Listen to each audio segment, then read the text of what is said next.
All right, hello and welcome to KHOU 11 Plus. I'm Trason Bragg, and today we're talking about the issue of human trafficking, the dangers of it, what you need to know, and how you can help. We're joined by Kimberly Williams with Faith Collaborative. Kimberly, hello. Thanks so much for joining us today. Thank you for having me. Yes, no, it's a pleasure. I guess first and foremost, can you tell us about Faith Collaborative and your role at the organization? Sure.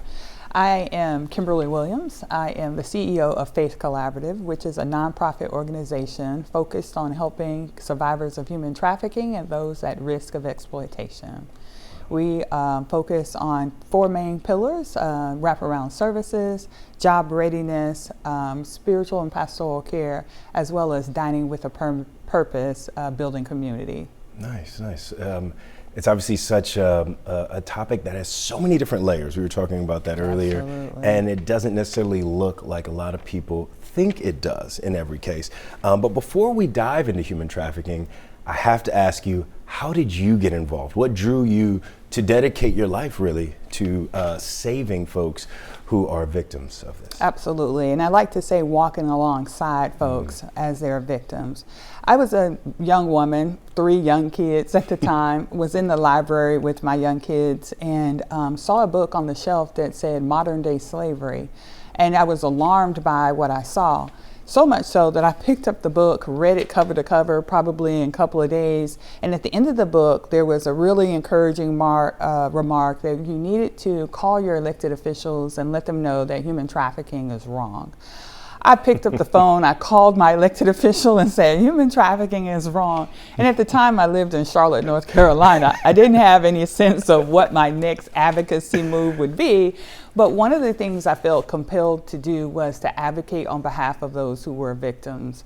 And with that being said, I relocated to Houston not long after that because of my husband's job, and just pulled myself into this space to be able to support and serve those who are most vulnerable to trafficking in this area. Wow, that's a beautiful story, because a lot of times, you think people, like how it looks like in the movies, right? People think, oh, well, the only people who are really fighting against this are people who were directly affected by it. But your story shows that doesn't have to be the case. That doesn't have to be the case. We can be allies. We can be supporters of anyone who is in trouble. And so if we see something, we can say something. We can donate to different organizations that are providing direct support and help. We can also, with our church, with our prayer groups, but most importantly, we can truly get involved in our local community with other organizations that are doing this work to advocate for the most vulnerable among us.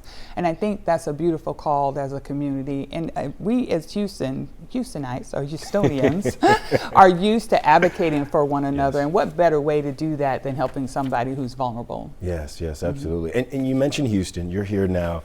There's an alarming stat pertaining to Houston, that Houston is number 1, right? Ranks number 1 in human trafficking incidents, and number 1 in the amount of calls that are made to the human trafficking hotline. Wow. I mean, what makes Houston, I'm trying to think of the right word to say this here, just so prime for human trafficking? So unlike other cities across the U.S., Houston has a seaport. Houston has 2 great airports. Houston has a major interstate system that runs right through it.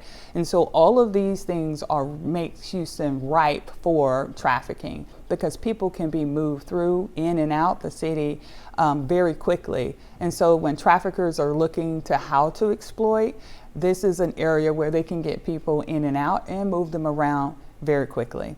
So think about it this way, that we have such a diverse environment, and that's a great thing. We love the diversity of our city. I mean, especially the food, and we've already talked about how I love food, but it also, with that diverse environment, you have where people can hide in certain areas or be in the city and not be detected, because it's such an environment where all people are welcome.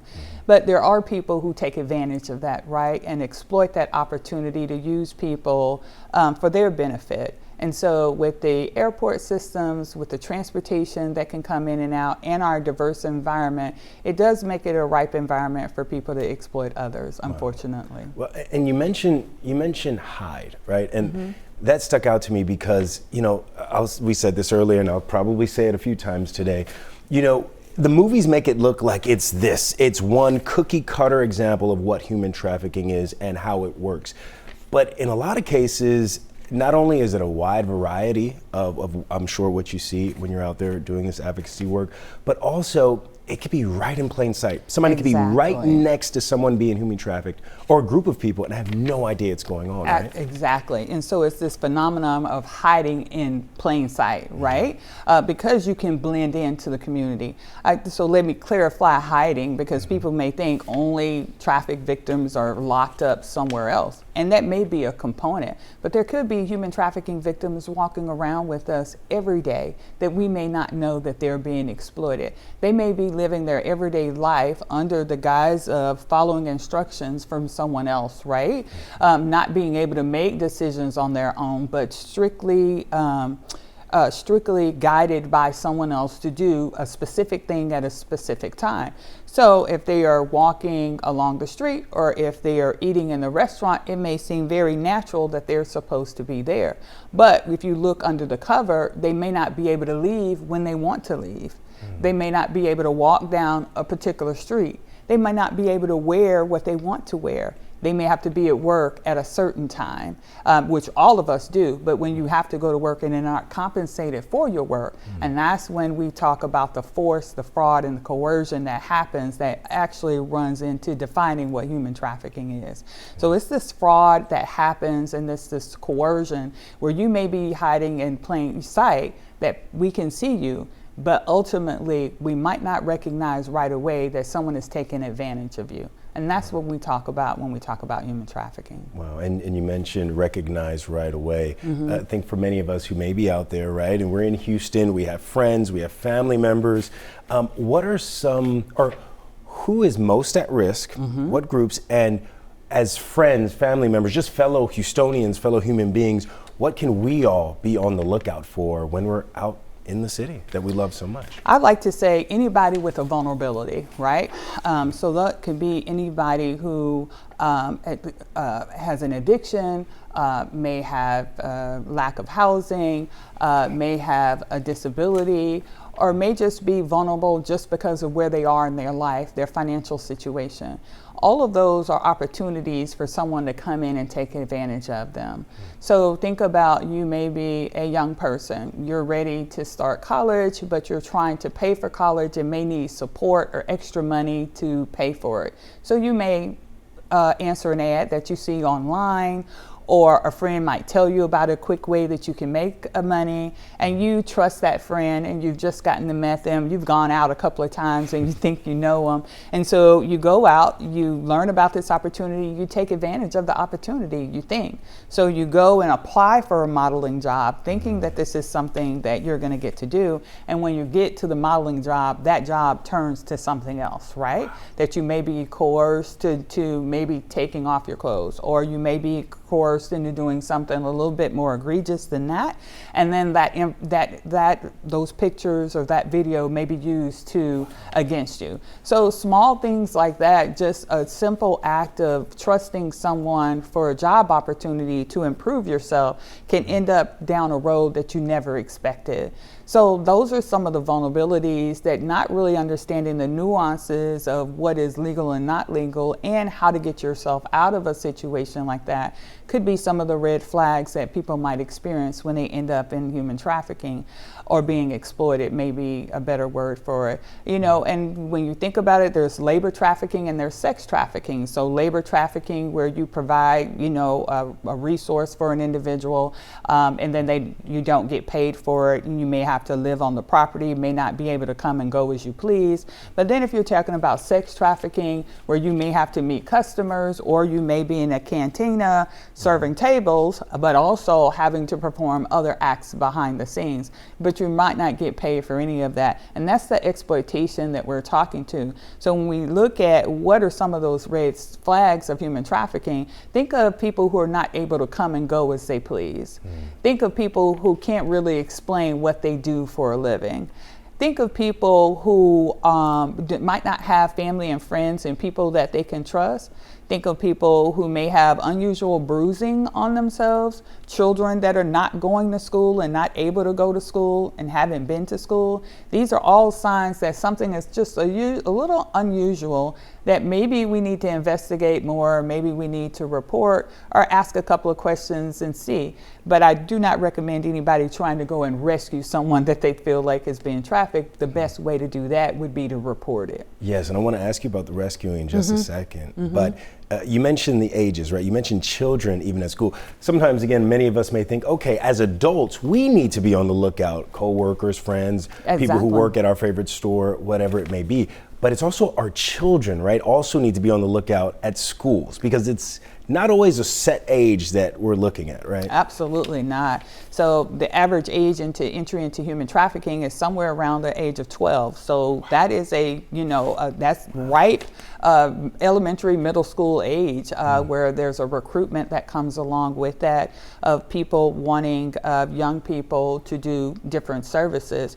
But even as adults, there have been allegations of people that have applied for jobs, good, well-meaning people applying for jobs and then realizing that they're not being compensated for them. So think about people who may be a waitress at the local restaurant that you go to every week, and you're striking up a conversation with this young person. They're always there. And I have a laughing joke that comes out sometimes when I go to a restaurant, or even when I go to my normal store. I may say, you're here all the time. And we may laugh about it, but it is actually me trying to engage with that individual about, are you here every time I'm at the grocery store? Are you here every time? And it makes me think about it, but hopefully it's making that individual think about it also. Like, are you being compensated? Are you being safe? And that I see you in your circumstance. Also think about people who work in nail shops, massage parlors, different places that we may go, really getting a service, the real service that we're paying for,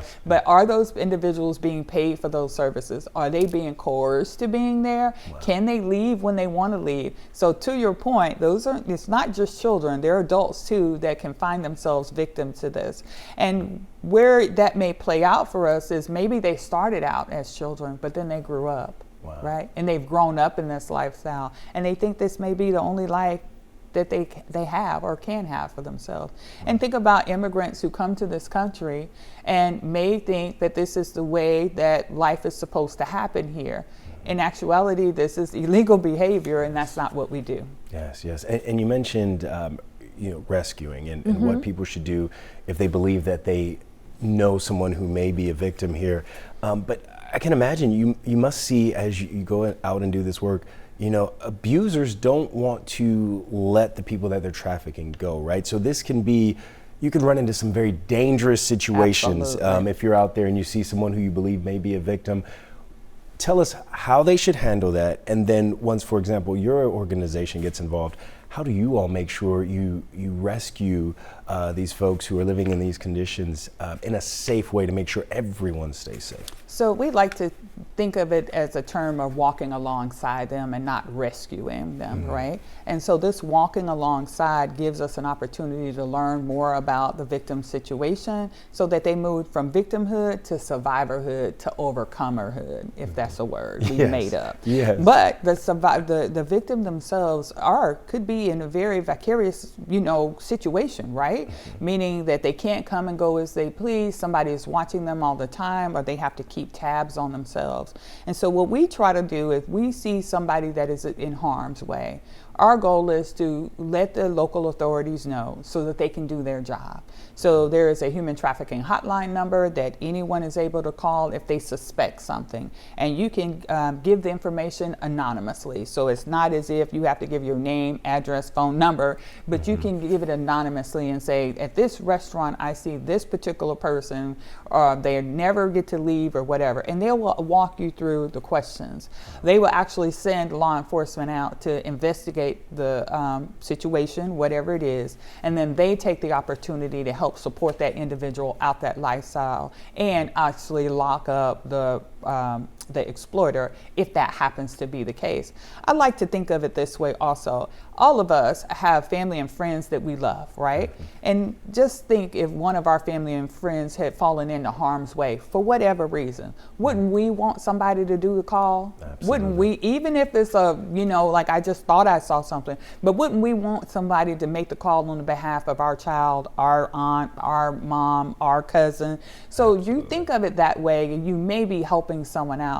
But really getting law enforcement involved as soon as possible to help support the victim on their journey, because we want to think of safety on the part of the individual who could be the victim. You also want to think of safety for yourself as well as for those people who may be around. And we don't want to cause any more harm to the potential victim in any way possible. And then once they're outside of that lifestyle, that's when Faith Collaborative does our best work. We really try to serve from compassion and care and support. We want them to know that they're not on this journey alone, that they have an opportunity to reach out to someone to support them. Wraparound services, where you need, what is your immediate need now is usually what I ask, so that they can identify for me, what is your need? Not what I think your need might be, but what is your need? And so when we talk about rescuing, that's why I think of it in the standpoint is I'm walking alongside you, because you get an opportunity to tell me what your need is, not me tell you what I think is best for you.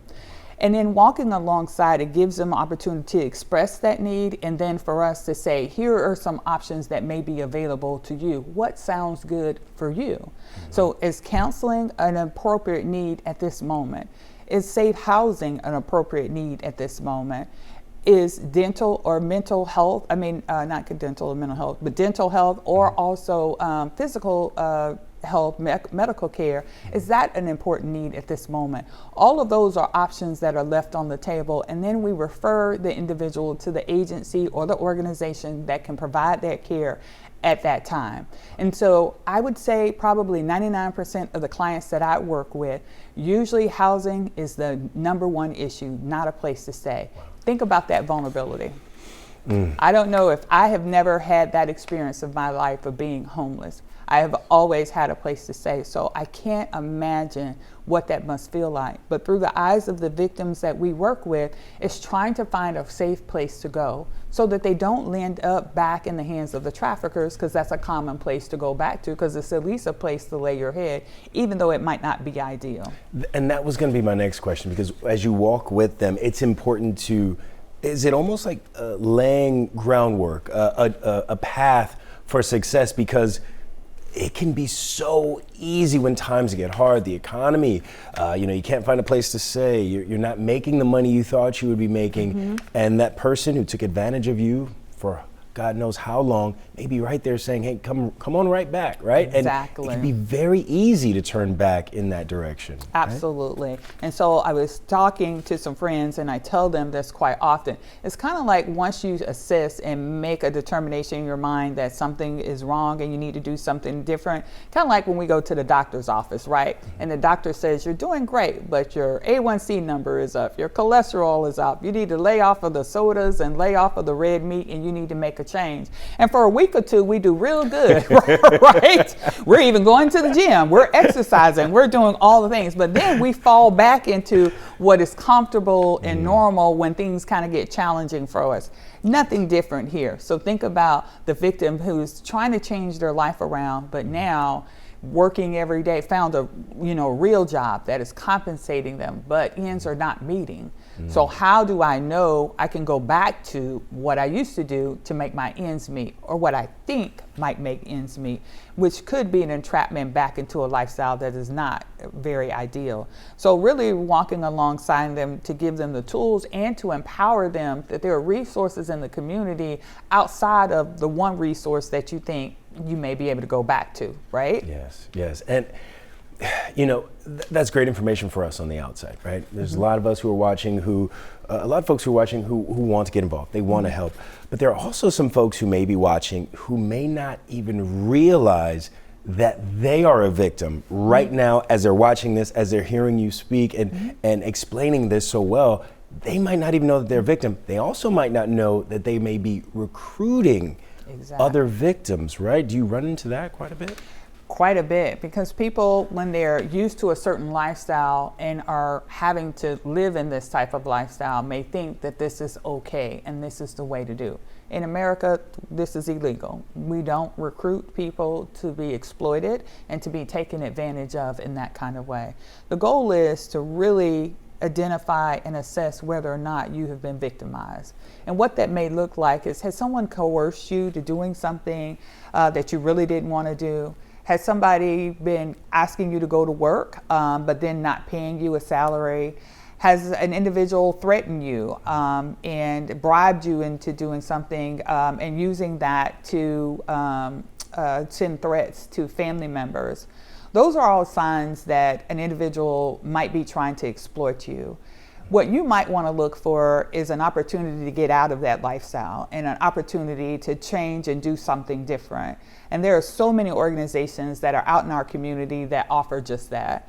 Yes. First, I would say call the human trafficking hotline. When you're in a safe place, call the human trafficking hotline and report your own self and just say, hey, I need help.